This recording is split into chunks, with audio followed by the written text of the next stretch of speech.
जय हिंद students, welcome to study for civil services. कैसे हैं आप सभी लोग? उम्मीद करता हूं सभी बहुत ही बढ़िया होंगे। सो गाइज, आज है 10 सितंबर 2025 और आज के करंट अफेयर्स को हम लोग कवर करने वाले हैं। आप में से जो भी स्टूडेंट्स यूपीपीसीएस, यूपीएससी, बीपीएससी या किसी भी स्टेट पीएससी की तैयारी कर रहे हैं, तो लेक्चर को एंड तक जरूर देखिएगा, क्योंकि यहाँ पर वो सभी न्यूज हम लोग कवर करेंगे जो आपके एग्जामिनेशन के लिए इंपॉर्टेंट होने वाली है। और गाइज, ये है हमारे ज्ञान सर, और ज्ञान सर का स्पेशल पेड बैच आप लोगों के लिए अवेलेबल है। इन दिए गए नंबर पर कॉन्टैक्ट करके आप पेड बैचेस को जो है वो ज्वाइन करिएगा।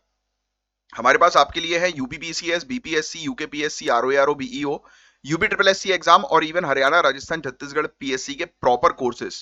यहां पर आपको जीरो से लेकर सिलेक्शन तक की प्रॉपर तैयारी करवाई जाती है, plus latest syllabus, latest trend को ध्यान में रखते हुए तैयारी आपकी करवाई जाती है।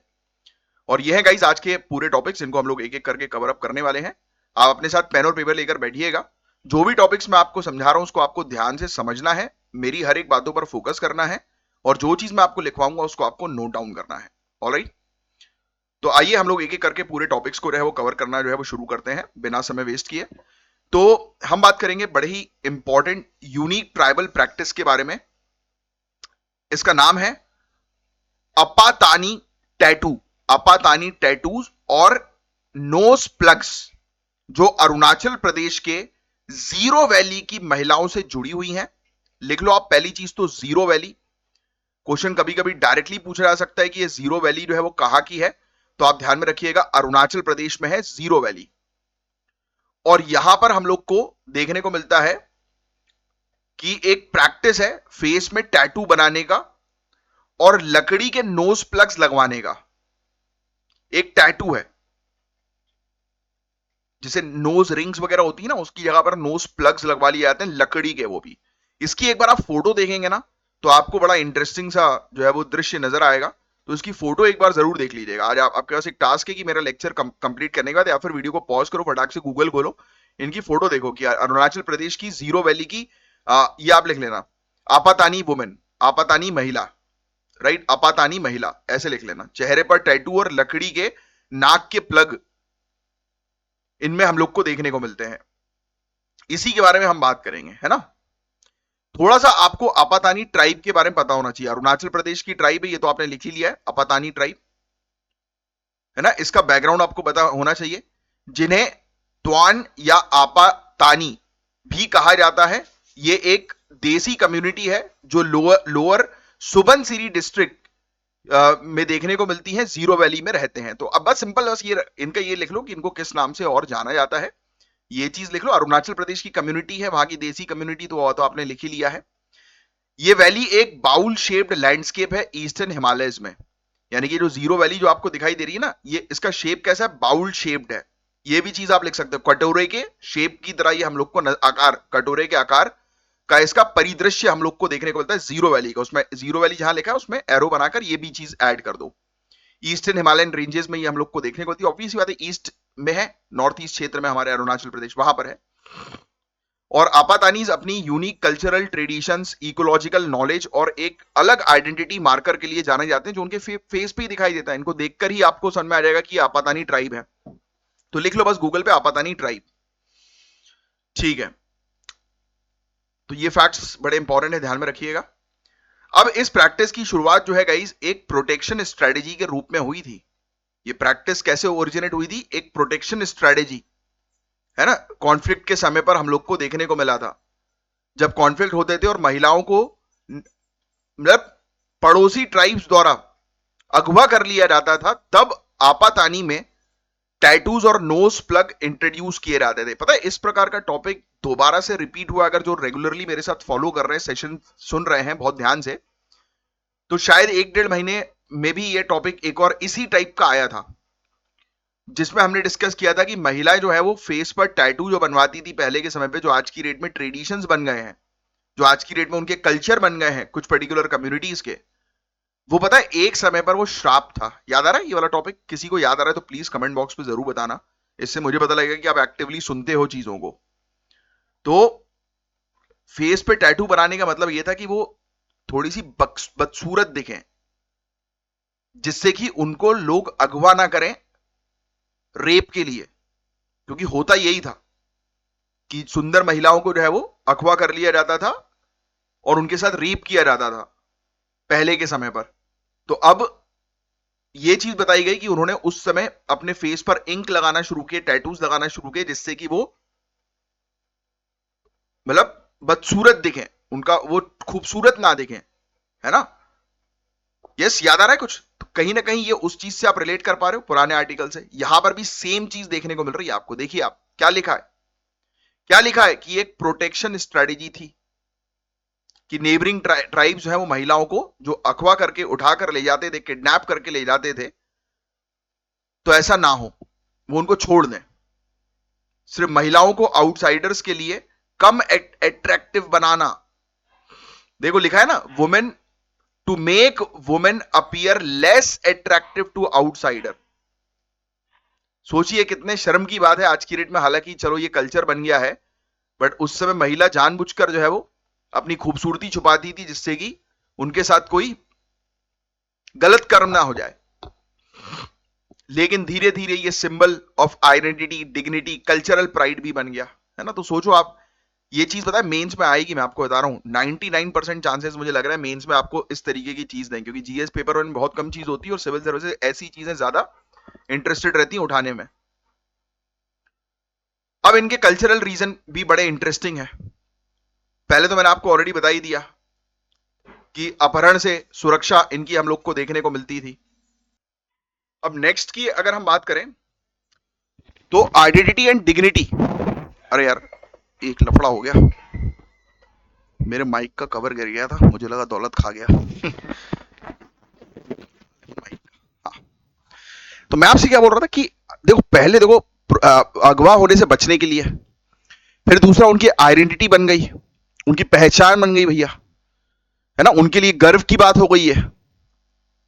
तीसरा जो है एक ट्राइबल ब्यूटी स्टैंडर्ड्स बन गया। आपातानी कम्युनिटी के अंदर ये एक ब्यूटी सिंबल बन गया। सोचिए जो एक टाइम पर जो सिंबल जो था वो बदसूरत बनाने का था, वो खूबसूरती का सिंबल बन गया। तो ये एक प्रकार से अच्छी बात ही हुई है, बट इतिहास को अगर हम देखें तो वो एक, आप कह सकते हो कि एक शर्मसार इतिहास हमारा था कि सोचिए महिलाओं को जो है वो खूबसूरत दिखने का भी हक नहीं था, अपने आप को बदसूरत करती थी जिससे कि उनको प्रोटेक्शन मिल जाए। और ये आज भी है भाई, आज भी है। नेक्स्ट, प्रोसेस कैसे होता था, आइए। तो इन लोग क्या करते थे कि टैटूज को जो है वो तिप्पेई कहा जाता था। उनके यहां पर जो टैटूज हुआ करते थे ना, उनको ये तिप्पेई कहते थे। क्या बोलते थे? तिप्पेई, टिप्पेई, टिप्पेई। और जनरली 10 साल की लड़कियों पर ये स्टार्टिंग में बनाते थे। बच्चियां जब 10 साल की होती थी तब उस समय बताते थे, बनाया जाता था। एक वर्टिकल लाइन जो है वो सर के माथे से लेकर नोज की टिप तक खींच दी जाती थी, और 5 लाइंस जो है वो बना दी जाती थी चिन पर, जो हमारी चिन जो होती है ना, ठुड्डी जो बोलते हैं, तो उस पर। तो ये चीज हम लोग को देखने को मिलता था, एक वर्टिकल लाइन जो होती थी माथे से लेकर नोज की टिप तक, और 5 लाइन जो है वो बनाई जाती थी चिन पर, ठुड्डी पर। और नोज प्लग्स को यैपिंग हुल्लो कहा जाता था। ये भी लिख लेना नाम, कभी कभी ये लोग नाम पूछ लेते हैं। नोज प्लग को यैपिंग हुल्लो, जो जंगल में मौजूद जो लकड़ियां होती थी ना, उनसे बनाते थे ये लोग, फॉरेस्ट वुड से।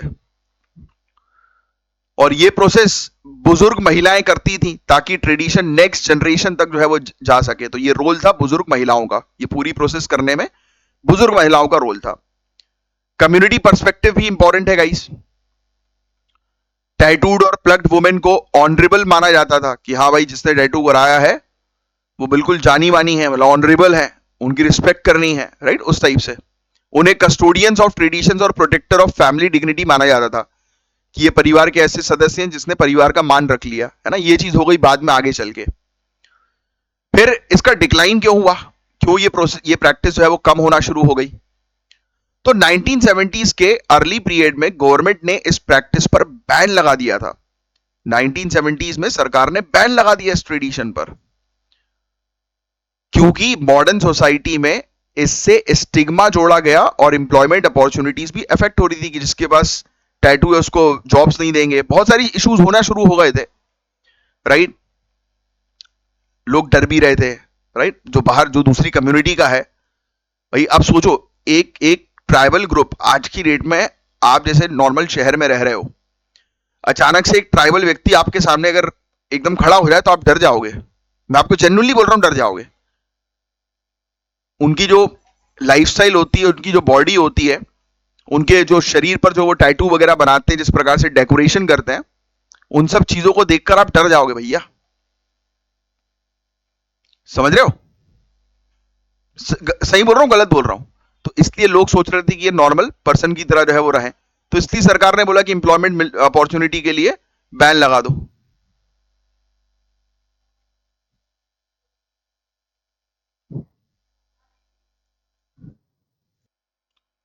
ठीक है, अब ये चीज समझ में आ गई। युवाओं ने इसे अडॉप्ट करना ही छोड़ दिया, ये भी एक रीजन था। यंग जनरेशन बोल रहे थे अरे हम नहीं बना रहे टैटू।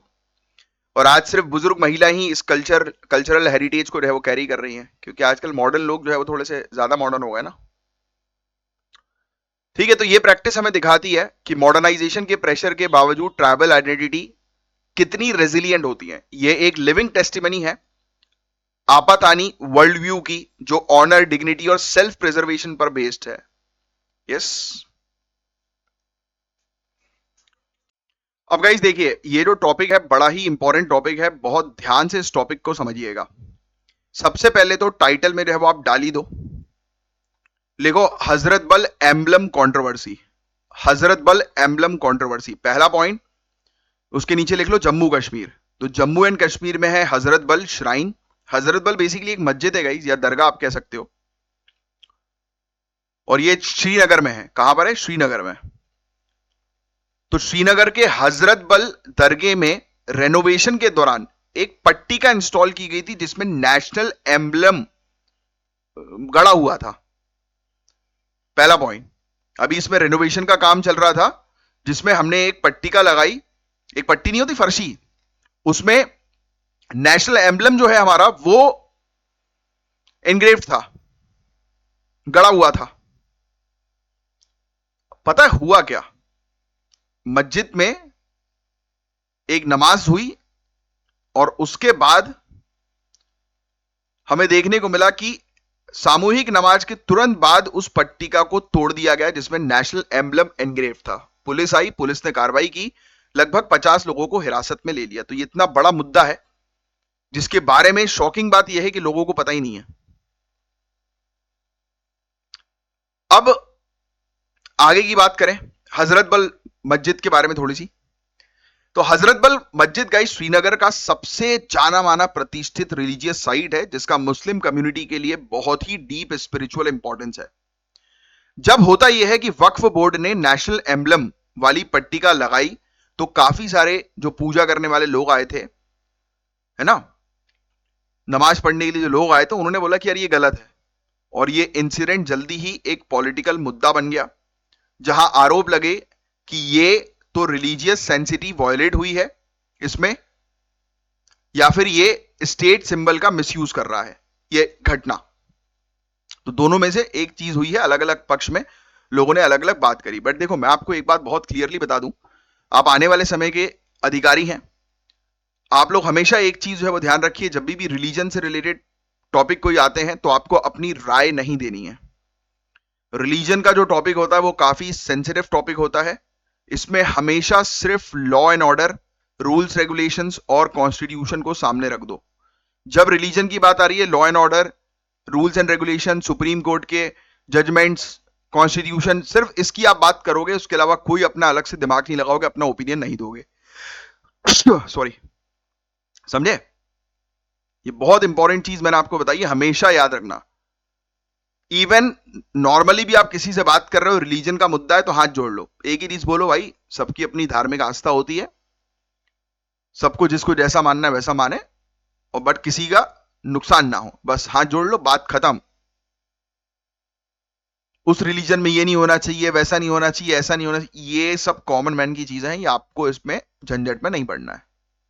ये मैं बात बहुत क्लियरली आपको बता रहा हूं, आप आने वाले समय के अथॉरिटी हैं, इसलिए मैंने आपको ये चीज कही है। और ये बात आप शायद अभी नहीं समझोगे, ये एग्जाम की जब तैयारी करते रहोगे, कुछ थोड़ा समय बीतेगा आपको तैयारी करने में, तब आपके बात दिमाग में समझ में आएगी। और जॉब में तो समझ ही जाओगे कि उससे पहले आपको ट्रेन कर ही दिया जाएगा। तो ये emblem lion capital of Ashoka जो सारनाथ है उसका एडॉप्शन है। तो ये बात भी आप जानते हैं, स्टेट एम्बलम के बारे में मुझे आपको बताने की जरूरत नहीं है। 26 जनवरी 1950 को हमने नेशनल एम्बलम अपना अडॉप्ट किया था। सॉवरेनिटी, अथॉरिटी और values of truth and justice का ये प्रतीक माना जाता है। 4 बैक टू बैक इसमें लायंस होते हैं। पावर, करेज, प्राइड, कॉन्फिडेंस का सिंबल हमें ये दर्शाते हैं। तो ये लिखने की आपको जरूरत नहीं, पॉलिटी में ऑलरेडी ये चीज लिख लेते हो आप। और जो एडॉप्टेड एम्बलम जो हमारा है उसमें 3 लायन विजिबल होते हैं और बीच में धर्म चक्र बना होता है और एक हॉर्स भी आपको नजर आएगा, एक बुल का सिंबल भी आपको वहां पर नजर आएगा और नीचे जो है वो देवनागरी स्क्रिप्ट में मोटो लिखा होता है, सत्यमेव जयते, ट्रुथ अलोन ट्रायम्फ्स। तो ये फैक्ट्स जो है ना, ये पूरे के पूरे जितने इसमें लिखे हैं ना, अगर इसको नहीं पता तो ये पूरे फैक्ट लिख लेना अपने पास 6 के 6 पॉइंट्स में। नेक्स्ट, अब state emblem of India prohibition of improper use act 2005, इस कानून के तहत एम्बलम का मिसयूज बैंड है, प्रोहिबिटेड है। अपोजिशन का कहना था कि मस्जिद पर इसका डिस्प्ले उल्लंघन है, लेकिन वक्फ बोर्ड ने कहा कि यह सिर्फ स्टेट स्पॉन्सर्ड रेनोवेशन का हिस्सा था, मिसयूज नहीं। पुलिस ने जो लोग ऐसी चीजों को भड़का रहे थे उनके खिलाफ केस रजिस्टर करके उनको अरेस्ट कर लिया। तो ये केस के बारे में बस आपको थोड़ा सा पता होना चाहिए, लिख लो आप कि एम्बलम का मिसयूज अगर जो लोग करते हैं उनके खिलाफ इस कानून के तहत कार्रवाई होती है। अब ये केस हमें दिखाता है कि कैसे फेथ, पॉलिटिक्स और नेशनल आइडेंटिटी सेंसिटिव रीजन्स में ओवरलैप कर जाते हैं। स्टेट सिंबल्स का कंटेक्चुअल यूज जरूरी है, वरना अननेसेसरली कॉन्फ्लिक्ट होता। तो तोड़ने की तो जरूरत नहीं थी यार, ये तो इसके तो मैं भी खिलाफ हूं क्लियरली कि भाई ठीक है यार, बल्कि प्राइड होना चाहिए। और वो भी ऐसे रीजन पे, जम्मू एंड कश्मीर रीजन पे ये घटना घटी है, तो कहीं ना कहीं अभी भी समझ में आता है कि वहां पर अभी भी चीजें जो है वो इतनी ईजी नहीं है, इतनी आसान नहीं है। नेक्स्ट टॉपिक बड़ा ही इंपॉर्टेंट, वर्ल्ड हेल्थ ऑर्गेनाइजेशन ने डिक्लेयर किया है एम पॉक्स, मंकी पॉक्स है ना ये,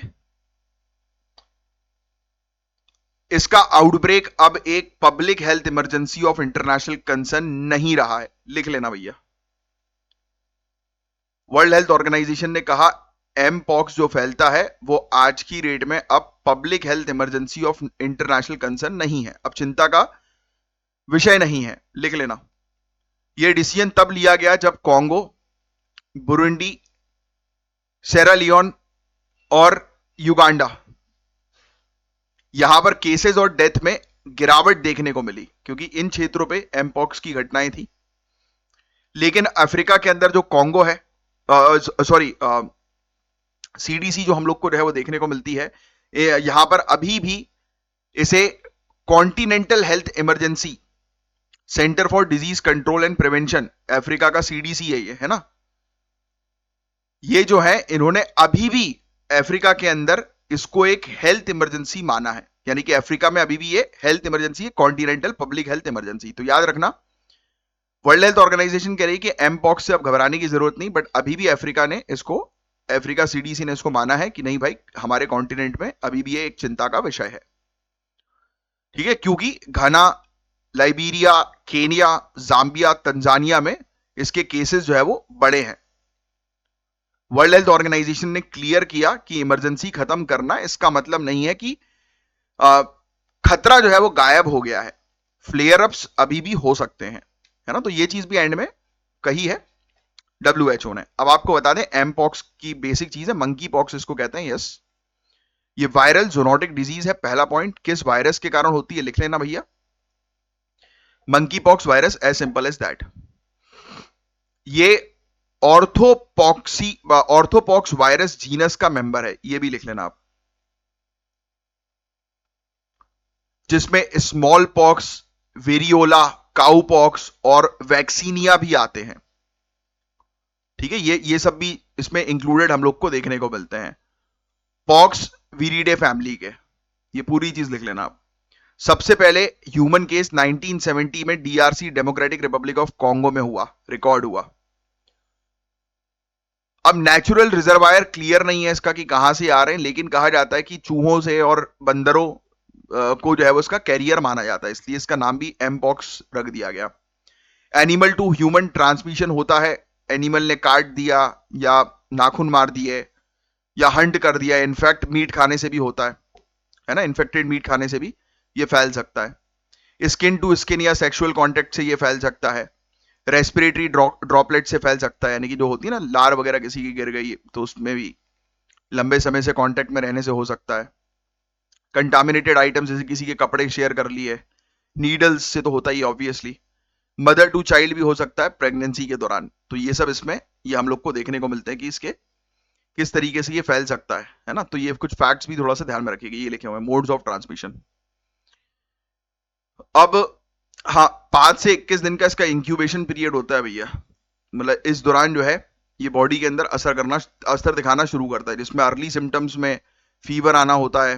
ये सब अर्ली सिस्टम्स हैं। बुखार आ गया, सर दुख रहा है, हाथ पैर दुख रहे हैं, है ना, ये सब चीजें। एनर्जी कम है, लिम्फ नोड्स जो है वो स्वेल्व हो गए हैं, सूजन पड़ गई है उसमें, रैशेज आ गए। पहले फेस या जेनेटिल्स पर देखने को मिलते हैं, फिर बॉडी में धीरे धीरे फैलने लगते हैं। ठीक है, छोटी छोटी फुंसियां जो है वो होने लगती है बॉडी के अंदर। जनरली कुछ हफ्तों में रिकवर तो ये कर जाता है, बट बच्चे, प्रेग्नेंट महिला और जिनका इम्यून सिस्टम खराब होता है जैसे HIV पेशेंट्स वगैरह, इनको रिस्क जो है वो काफी हाई रहता है इस चीज का। मोड ऑफ ट्रांसमिशन तो मैं आपको ऑलरेडी बता ही चुका हूं। अभी तक कोई इसका प्रूवन ट्रीटमेंट नहीं है, एंटीवायरल ट्रीटमेंट नहीं है, बस सिर्फ सपोर्टिव केयर ही है कि जो सिम्टम्स दिख रहे हैं उसको खत्म करते जाओ, है ना। अच्छा पानी पियो, बॉडी को हाइड्रेटेड रखो, ऐसी चीजें है ना। जो सिम्टम्स है उस पर इलाज करो। स्मॉल पॉक्स वैक्सीन का यूज कुछ केसेस में किया गया था क्योंकि दोनों वायरस सिमिलर है। और आपको बता दें वर्ल्ड हेल्थ ऑर्गेनाइजेशन ने 2023 में इसे जो है वो इंटरनेशनल इमरजेंसी के दायरे में जो है वो ले आई थी वर्ल्ड हेल्थ ऑर्गेनाइजेशन कि ये public health emergency of international concern है। और सितंबर 2025 में वर्ल्ड हेल्थ ऑर्गेनाइजेशन ने ये स्टेटस हटा दिया है अभी, लेकिन अभी भी कह रहे हैं कि मॉनिटर करते रहो।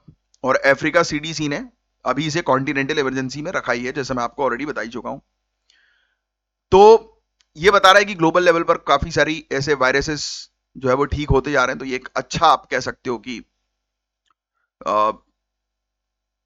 इंप्रूवमेंट है ग्लोबल लेवल पर बीमारियों को खत्म करने के ऊपर, है ना, क्योंकि ये public health emergency of international concern की कैटेगरी से हट गया है। नेक्स्ट, अब ये वाली चीज तो आप जानती हो गाइस, आज की डेट में हम लोग टारगेट कर रहे हैं कि हम लोग जेनरिक मेडिसिन के अलावा भी रिसर्च एंड डेवलपमेंट करें और भी कुछ मेडिसिन जो है वो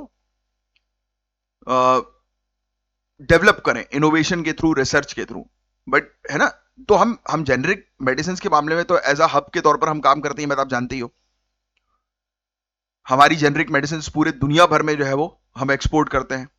तो हमें इनोवेशन पर भी आज की डेट में टारगेट कर रहे हैं। तो उसी से मिलता जुलता ये टॉपिक है। यूएसए ने इंडिया के फार्मा एक्सपोर्ट्स पर टैरिफ और स्ट्रिक्ट इंटेलेक्चुअल प्रॉपर्टी डिमांड्स लगा दिए हैं।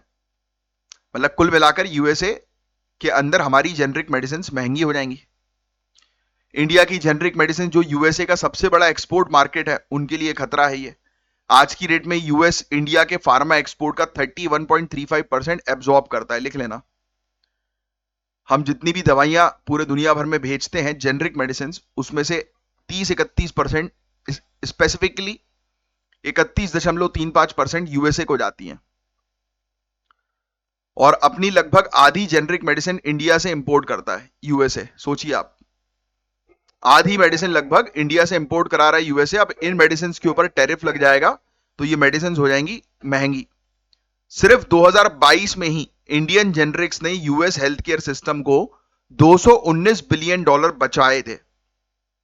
2013 से 22 के बीच लगभग $1.3 ट्रिलियन की सेविंग हुई। अब ये ट्रंप है ना, ये मान नहीं रहा है, ये अलग ही अपनी ईगो में है।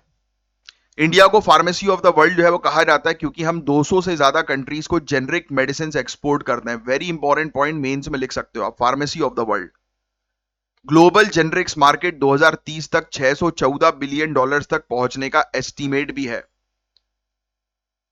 यह भी बड़ी इंपॉर्टेंट चीज है। बट हमारे पास चैलेंजेस हैं। अब यूएसए ने जो है वो हाई टैरिफ लगा दिया है, प्लस साथ ही साथ हम चाइना के ऊपर डिपेंडेंट है। किस चीज के लिए? एपीआईज के लिए। एपीआईज बहुत बार पढ़ा चुका हूं, मुझे कमेंट बॉक्स पे एपीआई को डिफाइन करके बताओ। एक्टिव फार्मास्यूटिकल इंग्रेडिएंट्स क्या होते हैं? चाइना, ब्राजील और फिर ईस्टर्न यूरोप से हमें बड़ा कंपटीशन भी मिलता है। हम रिसर्च एंड डेवलपमेंट पे काम नहीं करते हैं, रेगुलेटरी गैप्स भी हमारे यहां पर है। इंडियन जेनरिक्स की प्राइस जो है वो ब्रांडेड ड्रग्स से 20 से 25% लो रहती है। इसमें तो लिखा है 20 से 25%, और मैं आपको जनरली बताऊं 200 से 250% कम हो जाती है। लिटरली 200 से 250%। जो दवाई 500 रुपए की होगी वो शायद 5 रुपए की मिल जाए आपको, लिटरली। कभी आजमा के देखना। पेशेंट्स, सॉरी पेशेंट नहीं यार, पेटेंट है। आहा, पेटेंट पेटेंट, ये पेशेंट एक्सपायरी बोलने वाला था मैं। पेटेंट एक्सपायर होने के 3 साल के बाद और 10 से 15% कम हो सकती है। देखो लिखा है ना, 50% तो बिल्कुल मान के ही चल लो आप कि जेनरिक मेडिसिन को आपको, मतलब एक ब्रांडेड मेडिसिन और जेनरिक मेडिसिन में इतना डिफरेंस आ जाता है। 50% तो बहुत ही कम बोल रहा हूं मैं, 500-500% तक चली जाती है भाई। डेवलपिंग और डेवलप्ड दोनों कंट्रीज में इक्विटेबल एक्सेस इंश्योर करना जरूरी है। इंडिया के फार्मा एक्सपोर्ट से एनुअली 25 बिलियन अर्निंग्स और मिलियंस ऑफ जॉब्स भी क्रिएट होती हैं। कोविड-19 पैंडेमिक के दौरान वैक्सीन और मेडिसिन के सप्लाई के थ्रू इंडिया की हेल्थ डिप्लोमेसी मजबूत हुई थी, है ना। ठीक है, तो इंडिया को जो है गाइस थोड़ा सा टैरिफ कंसेशन से हटकर लॉन्ग टर्म ट्रेनिंग पोजीशन पर फोकस करना पड़ेगा। देखो ये सब तो कहने वाली बातें हैं, मैं कुछ समय में ऑब्वियसली यूएसए हटा ही देगा इन सब चीजों को, तो ये थोड़ा सा ईगो में आके जो है वो कर देता है। इस डिप्लोमेसी को हम लोग बहुत अच्छे से जानते हैं, इसमें जो बात लिखी हुई है वो आपको ध्यान में रखने की जरूरत नहीं है। बट हाँ ये चीज है, ट्रिप्स और ट्रिप्स प्लस के बारे में थोड़ा सा जो है पढ़िए आप, ये बड़ा इंपॉर्टेंट टॉपिक है, लिख लो, ये आपके लिए आज का टास्क है। हम अफ्रीका, लैटिन, यानी कि मतलब कुल मिलाकर बात यह है कि हम अपने मार्केट को थोड़ा सा और बढ़ाएं, यूएसए के अलावा भी और मार्केट्स को देखें, जो कि हम देखते ही हैं यार, कोई वो नहीं है इसमें, है ना। ठीक है, और हमें आता है भाई कि किस तरीके से जो है वो ट्रेड करना है, और यूएसए भी कर रहा है तो करने दो उसको, उसको खुद ही को नुकसान होगा तो हमें फिर से बोल देगा कि भाई भेज दो मेडिसिन। तो यूएस के टैरिफ लगाने से कॉस्ट बढ़ रही है और कॉम्पिटिटिवनेस जो है वो कम हो रही है। इंटेलेक्चुअल जो प्रॉपर्टीज का जो प्रेशर है, पेटेंट का extension, strong data exclusivity, compulsory licence restriction, तो ये सब हमारे लिए चुनौतियां हैं। हाँ, एपीआई हमारे लिए सबसे बड़ी चुनौती है जिस पर हमें काम करना आज की डेट में जरूरी है। ये हमारे लिए सबसे बड़ी चुनौती है, इसके लिए हमने ऑलरेडी टारगेट कर ही रहे हैं कि हम जो है वो अब जेनरिक मेडिसिन के अलावा हम खुद की रिसर्च एंड डेवलपमेंट करेंगे, इनोवेशन करेंगे, खुद की ब्रांडेड मेडिसिन जो है वो तैयार करेंगे। ठीक है, बस और कुछ नहीं है इस टॉपिक के अंदर, दैट्स इट। अब ये टॉपिक भी सुनने वाला है भाई, इंडिया की अर्बन पॉपुलेशन 2070 तक कहा जा रहा है कि 1 बिलियन पहुंच जाएगी, लिख लो। सॉरी, इंडिया की अर्बन पॉपुलेशन 1 बिलियन पहुंच जाएगी 2070 तक। अगले 5 साल में 70% से ज्यादा नई जॉब्स क्रिएट होंगी। बहुत ज्यादा अपॉर्चुनिटी है भैया मार्केट में, लेकिन रैपिड अर्बनाइजेशन के साथ साथ रिस्क भी बढ़ रहा है। Flood, extreme heat, cyclones, landslides, earthquake. 2070 तक 144 मिलियन से ज्यादा नए घर और इंफ्रास्ट्रक्चर्स बनाना होगा, है ना। तो हमें बेसिकली आज की डेट में बिल्कुल प्रॉपर प्लानिंग करनी पड़ेगी क्लाइमेट के साथ। उसी का ये पूरा आंकड़ा बता रहे हैं जो आपको लिखने की बिल्कुल आवश्यकता नहीं है। बोल रहे हैं कि 2/3 urban residents flood risk face करेंगे, जो कि कर ही रहे हैं आज की डेट में। देखो बारिश होती है तो हमारे पहले नहीं होता था, आजकल हमारे घर पूरे भर जाते हैं बारिशों से। बोल रहे हैं कि इससे इकोनॉमिक लॉस भी होगा, बिल्कुल होगा भैया। लिख रहे हैं कि $5 बिलियन 2030 से लेकर $30 बिलियन से ज्यादा इकोनॉमिक लॉस हो सकता है, क्योंकि ड्रेनेज पुअर है, क्योंकि आपने प्रॉपर तरीके से प्लानिंग की नहीं है। अर्बन एरियाज में एक्सट्रीम हीट हो जाती है आजकल, तो इवन ठंड में भी आपको पंखा चला के सोने की आवश्यकता पड़ रही है, जेन्युइनली इतनी गर्मी है कई कई एरियाज में, जहां पर पहले जो है वो कंबल ओढ़ना पड़ता था। आजकल तो वैसे भी मेरे ख्याल से आई डोंट थिंक कि जो बचपन में आप जो मोटा वाला कंबल ओढ़ के सोते होगे, आज की डेट में एक छोटे से उसमें काम हो जाता है भाई, चादर में, कि अगर आप ठंड जो है वो बढ़ती है तो हल्के से आप छोटा सा भी पतला सा चादर ओढ़ लो, पतला कंबल ओढ़ लो, तो उसमें काम हो जाएगा। पहले तो लगती थी रजाई वगैरह, आजकल कोई रिक्वायरमेंट नहीं हो रही है भाई। मतलब उन एरियाज की बात कर रहा हूं। अब आप ये मत बोलना कि यार नहीं साहब कैसी बात कर रहे हो, हम तो हिमाचल प्रदेश में रहते हैं हमें तो लगती है। तो भाई मैं वैसी बात नहीं कर रहा हूं, मैं सेंट्रल इंडिया के परस्पेक्टिव से बात कर रहा हूं, है ना। Even in Uttar Pradesh also, जो लोग यूपीपीसीएस के देख रहे हैं, तो आप अपने घर में पहले ज्यादा ठंड होती थी कि नहीं होती थी कंपैरेटिवली आज की डेट में। यही चीज है अर्बन एरियाज में, देखो लिखा है urban heat land effect, night time temperature में 3 से 5 डिग्री सेल्सियस हाई हो गया। ये सब टेम्परेचर सोचो, 3 से 5 डिग्री सेल्सियस टेम्परेचर हाई होना, ये किस लिए हो रहा है पता है? इंफ्रास्ट्रक्चर, हमारे आसपास इतने इंफ्रास्ट्रक्चर बन गए, हीट कर रहे हैं भाई। जब आप गांव से शहर की तरफ एंटर करते हो तो अलग टाइप की गर्मी नहीं लगने लगती, बस यही है वो। अर्बन हीट आइलैंड इफेक्ट इसको बोलते हैं, लिख लेना, अर्बन हीट आइलैंड इफेक्ट। फिर से रिपीट कर रहा हूं, अर्बन हीट आइलैंड इफेक्ट बोलते हैं इसको। ठीक है, आधे से ज्यादा हाउसिंग स्टॉक अभी कंस्ट्रक्शन होना बाकी है। पुअरली डिजाइन हाउसिंग माइग्रेंट्स और स्लम ड्वेलर्स के लिए हजार्ड लॉक इन कर सकता है। हाउसेस बहुत बेकार है भाई, प्योरली डिजाइन, जो बाहर से लोग आ रहे हैं। आजकल तो उल्टा भी हो रहा है, लोग आज की डेट में जो है वो बाहर जो है वो शिफ्ट कर रहे हैं, सोच रहे हैं कि भाई शहर से थोड़ा दूर ही रहें, थोड़ी सुकून भरी लाइफ रहेगी। क्योंकि शहर की हो गई हालत खराब, आप गाड़ी लेके भी चल लोगे तो आजकल पार्किंग ही नहीं मिल रही है अच्छी अच्छी जगहों पे, देखो आप। गलत बोल रहा हूं तो बताओ। तो बस ये आर्टिकल उसी की बात जो है वो कर रहा है कि भाई लाइफ को प्रोटेक्ट करना होगा, फ्लड से, हीट वेव से, साइक्लोन से, इकोनॉमिक लॉसेस को कम करना पड़ेगा, क्योंकि जीडीपी और जॉब्स लार्जली अर्बन बेस्ड होती हैं, है ना। सोशल इंक्लूजन प्रमोट करें हम, जो पिछड़ा जो ग्रुप है, वल्नरेबल कमजोर ग्रुप जो है, गरीब लोग जो हैं, उनको सबसे ज्यादा नुकसान होता है इस क्लाइमेट चेंज के इश्यूज, सबसे ज्यादा ये लोग फेस करते हैं, तो इनको प्रोटेक्ट करना जरूरी है। सिटीज को ग्लोबल इन्वेस्टमेंट के लिए अट्रैक्टिव बनाएं, बट स्टाफ की कमी हमारे पास, करप्शन है, फंडिंग की कमी, पुअर प्लानिंग, एनक्रोचमेंट, तो ये सब इश्यूज के कारण हम आगे नहीं बढ़ पा रहे। तो जो प्रॉब्लम्स होती है वही इसका सोल्यूशन होता है, पुअर प्लानिंग है हमारी। अब आप एक काम बस ये करना, ये लिख लो बस आप, कहा गया वो, हाँ, initiative taken in India, national and state action plan on climate change, sustainable habitat mission, smart city mission, Amrut mission, है ना। अहमदाबाद के अंदर हीट एक्शन प्लान हम लोग को देखने को मिल रहा है, हाउसिंग फॉर ऑल स्कीम, प्रधानमंत्री Awas Yojana urban, city level पे भी एफर्ट्स किया जा रहा है, फ्लड फोरकास्टिंग की है कोलकाता में,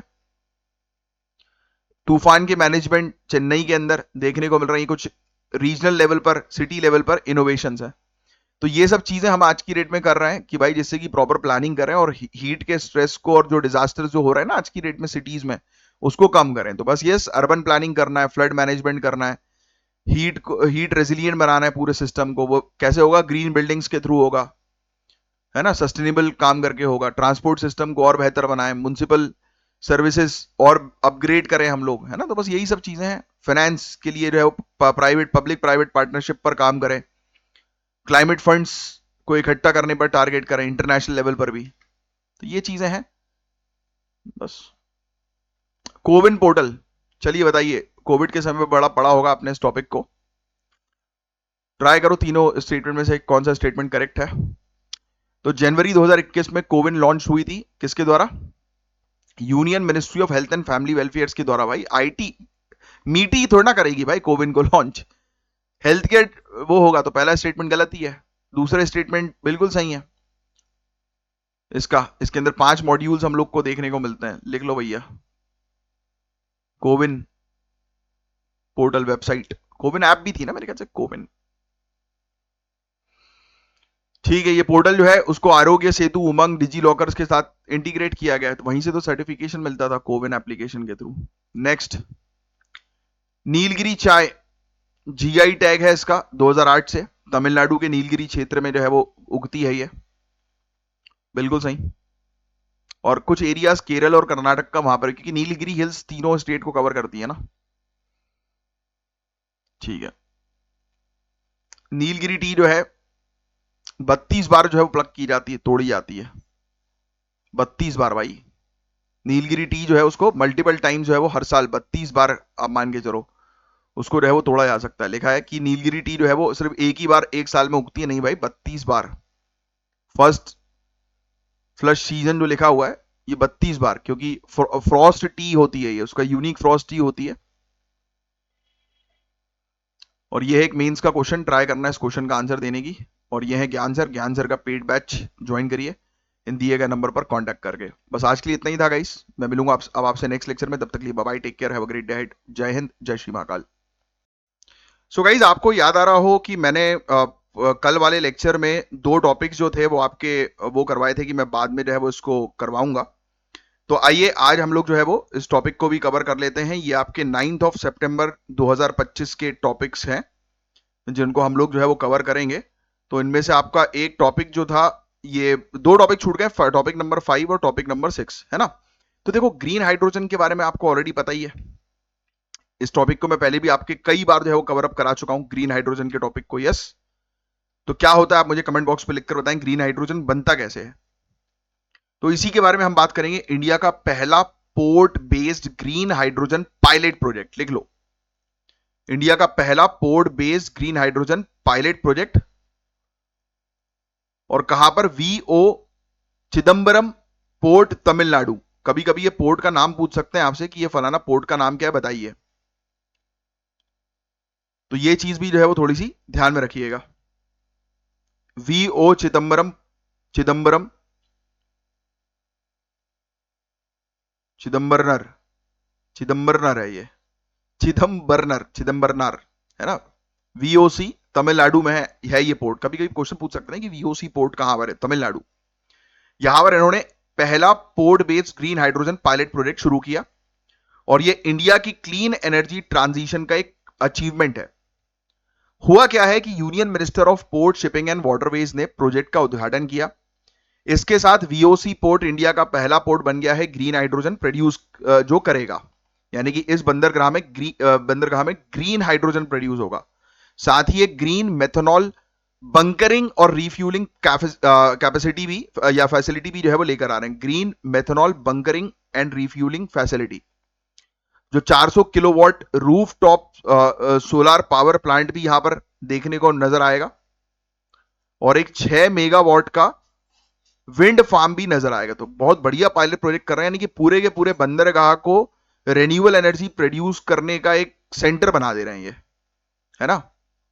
और ये बेसिकली सागरमाला प्रोग्राम के अंडर चल रहा है, ये पूरी एक्टिविटीज, पूरे प्रोजेक्ट्स पायलट बेसिस पर।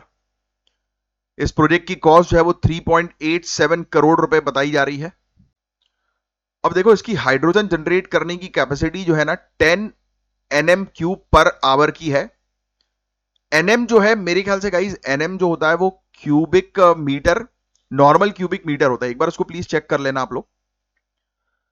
और कुल मिलाकर इनका टारगेट है ग्रीन हाइड्रोजन जो है वो पोर्ट में बनाना। तो ये मिथेनॉल सॉरी ये पायलट प्रोजेक्ट है, इसमें मिथेनॉल बंकरिंग फैसिलिटी भी है। अब उतना डेप्थ में जाने की अभी जरूरत नहीं है, पायलट प्रोजेक्ट है।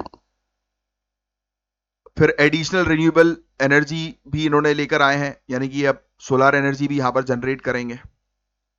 तो ये अच्छा है, ये आप कह सकते हो कि रिन्यूएबल एनर्जी जनरेशन के लिए एक अच्छा स्टेप जो है वो उन्होंने लिया है। बस और कुछ नहीं है ज्यादा इसके अंदर। अब मिनिस्ट्री ऑफ डिफेंस ने एक TPCR, technology perspective and capability road map, कभी कभी पूछ सकते हैं ये टीपीसीआर 2025 किसने रिलीज करी है, एमओडी ने, मिनिस्ट्री ऑफ डिफेंस ने, जिसमें 15 सालों की capacity and technology requirements clearly outline करी है। इन्होंने बोला कि अगले 15 साल में इन्हें किन किन टेक्नोलॉजी पे काम करना है आर्म फोर्सेस को, ये इन्होंने बता दिया है। इसमें पता है हाइपरसोनिक मिसाइल्स होंगी, बहुत बेहतरीन चीजें, लिख लो पूरी की पूरी चीज, क्योंकि 15 साल का भाई रोड मैप दे दिया है मिनिस्ट्री ऑफ डिफेंस ने। Hypersonic missiles, nuclear propulsion systems, next generation tanks, unmanned systems और डायरेक्टेड एनर्जी वेपन्स, जैसे इंडक्शंस का जिक्र है कि ये सब चीजें हम अपनी फोर्सेस में शामिल करेंगे। साथ ही नॉन लीथल वेपन्स को फील्ड करने का भी फ्रेमवर्क इन्होंने शामिल किया है। बहुत ही बढ़िया। तो 15 सालों का एक रोड मैप दे दिया कि क्या क्या टेक्नोलॉजी आर्म फोर्सेस अडॉप्ट करेगी नेक्स्ट 15 ईयर्स में। तो ये बेसिकली एक गाइड है, हमारी ट्राई सर्विसेज की फ्यूचर कैपेबिलिटी को के बारे में बता रही है। तो ये बताएगी कि हमें किन किन चीजों की रिक्वायरमेंट होगी, प्रोक्योरमेंट डिमांड्स, कि मतलब हम लोग क्या क्या चीजें जो है वो खरीदने वाले हैं आने वाले समय में, फोर्स में शामिल करने वाले हैं। हम काफी सारी चीजें इंडिया में बनाएंगे, हो सकता है कि कुछ टेक्नोलॉजी ट्रांसफर के थ्रू फॉरेन कंट्री से भी जो है वो इंडिया के अंदर लेकर आए, बट मैक्सिमम हमारा यही ऑब्जेक्टिव है कि हम हमारी कंट्री के अंदर ही चीजें जो है वो बनाए। जितनी भी डिफेंस मैन्युफैक्चरिंग होनी चाहिए स्वदेशी होनी चाहिए, बस यही चीज है। इसमें और डिटेल में ध्यान में नहीं रखना है, बस ये जो दो चीजें मैंने आपको लिखवाई थी बस वो चीज ध्यान में रखना, बाकी उतना कुछ खास काम का नहीं है। बस सुन लो आप, रोड मैप क्लियरली बताता है कि फ्यूचर में hypersonic, nuclear propulsion, next generation armour, unmanned platform और डायरेक्टेड एनर्जी सिस्टम पर फोकस रहेगा। इससे रिसर्च एंड डेवलपमेंट और प्रोडक्शन को फ्यूचर प्रोक्योरमेंट नीड्स के साथ अलाइन किया जा सकेगा। और स्वदेशी बनानी है चीजें, तो वो हमारा मेन ऑब्जेक्टिव है। ठीक है, 40 साल की सर्विस वाला नया एयरक्राफ्ट कैरियर हम शामिल करेंगे, जिसपे हैवी फाइटर्स, यूएवी और अर्ली वार्निंग एयरक्राफ्ट लॉन्च करने के लिए indigenously developed electromagnetic launch system plan किए गए हैं। टैंक्स भी लेकर आएंगे हम, बहुत बेहतरीन बेहतरीन टैंक्स जो है वो बनाएंगे, तैयार करेंगे। तो अब हर एक चीज इसमें लिखने की आपको जरूरत नहीं है, क्योंकि जो जो चीज आती जाएगी वो चीज हम शामिल जो है वो करते जाएंगे। ऐसे तो है इसमें काफी सारी चीजें, बट हर एक चीज आपको लिखने की आवश्यकता नहीं है। होती है ना कि 80% चीज जो है वो काम की होती है, और 20% चीज काम की होती है, 80% अपने लिए काम की नहीं होती। वैसी कुछ फंडामेंटल है इसके अंदर भी। एनेक्थोमीबा, एनेक्थोमीबा लिख लो भैया, इसके बारे में फैक्ट्स ही लिखो आप तो सीधे सीधे। एनेक्थो अमीबिया, अमीबिया एनेक्थो, एनेक एनेक्थ अमीबिया, ये प्रोटोजोअन पैरासाइट है, ये लिख लेना आप भाई। मिट्टी और पानी में जो है वो इंडिपेंडेंटली सरवाइव कर सकता है। एक्टिव और डोरमेंट फॉर्म में जो है ये रह सकता है।